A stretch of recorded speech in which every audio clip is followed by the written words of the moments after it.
आज ऑफिस में काम करते करते पता ही नहीं चला कि कब 11 बज चुके हैं और मेरे बॉस ने कहा कि जेसिका, आज बहुत लेट हो चुका है तो तुम अपने काम कल कर लेना।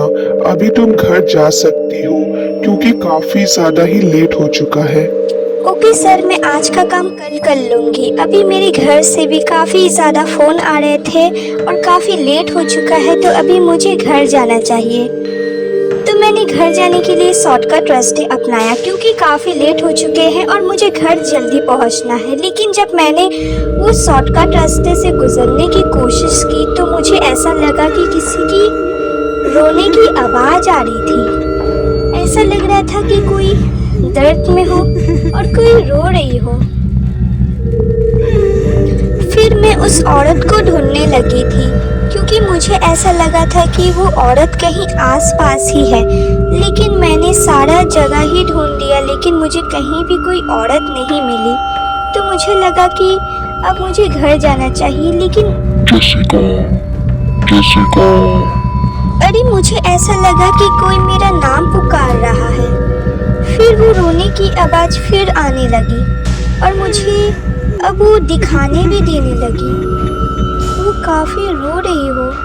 मुझे ऐसा लगा कि मुझे उससे बात कर लेना चाहिए लेकिन मुझे काफ़ी डर लग रहा था और अचानक से मुझे ठंडा लगने लगी। और उसके बाद मैंने देखा कि अरे, ये क्या है? मुझे अपनी आंखों पे विश्वास नहीं हो रहा था।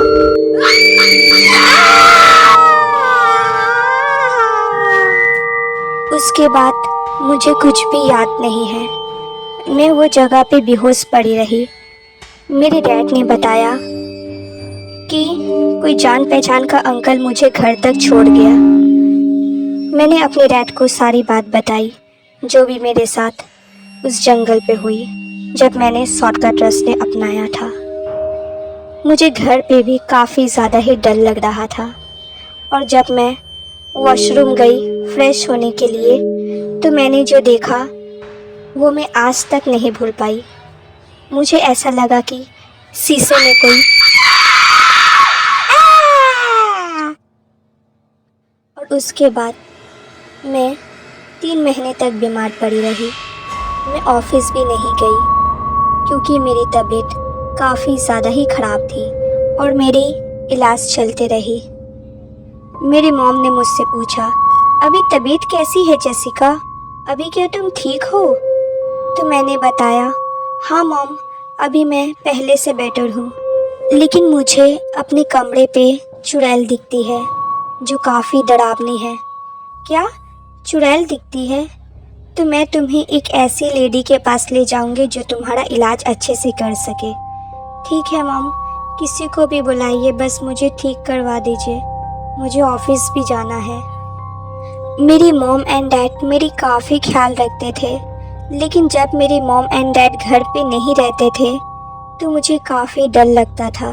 जब मैं अकेले रहती थी मुझे बहुत डर लगता था। प्लीज़ मेरी बेटी को ठीक कर दो, जेसिका को ठीक कर दो। जेसिका को हर जगह चुड़ैल दिखती है और मुझे ऐसा लगता है कि जेसिका पर किसी बुरी आत्मा की साया है। आप फिक्र न करें, मैं जेसिका को ठीक करने की अपनी पूरी कोशिश करूंगी। प्लीज़ ठीक कर दो, कुछ भी करके मेरी बेटी की जान बचा लो प्लीज़। हाय जेसिका, तुम्हें पता है तुम बचपन में काफ़ी डांस करती थी और सब तुम्हारी काफ़ी तारीफ करती थी और तुम्हें डांस करना काफ़ी पसंद था। हाँ, मुझे डांस करना काफ़ी पसंद है और मैं बचपन से ही काफ़ी डांस करती हूँ। मुझे डांस बहुत पसंद है। क्या? लेकिन जेसिका को तो डांस बिल्कुल भी पसंद नहीं है। जेसिका को तो डांस से सख्त नफरत है। कौन हो तुम? तो तुम्हें पता चल गया?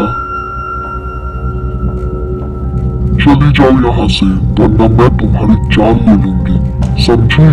और मुझे जेसिका की शरीर चाहिए। मुझे जेसिका बहुत पसंद है। मुझे जेसिका चाहिए। तुम यहाँ से जाती हो कि नहीं वरना मैं तुम्हारी जान ले लूंगी। अब मुझे पता है मुझे क्या करना चाहिए।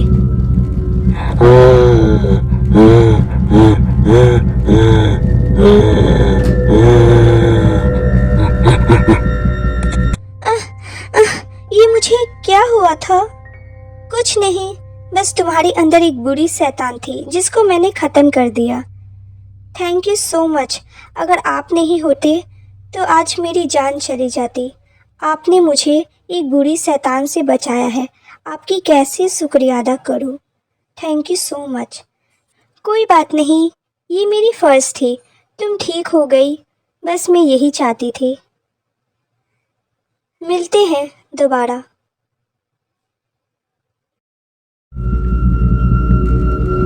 अरे ये क्या? ये क्या कर रही हो? मैं जेसिका हूँ। ये क्या कर रही हो? तुम काफी स्मार्ट निकली। तुम समझ गई मेरी चाल, है ना? अब देखो मैं क्या करती हूँ। तो तुम फिर आ गई।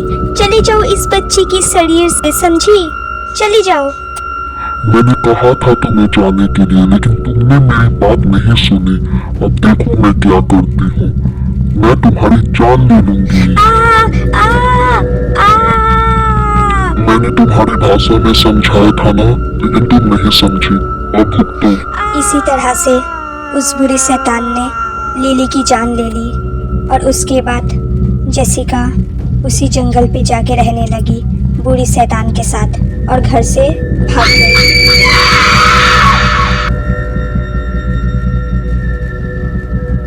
Hello everyone, I hope you enjoy this video. Thank you for watching. अगर आपको वीडियो अच्छी लगी हो तो प्लीज़ हमारे चैनल को लाइक, शेयर एंड सब्सक्राइब ज़रूर कीजिए। मिलते हैं नेक्स्ट स्टोरी के साथ, तब तक के लिए बाय बाय।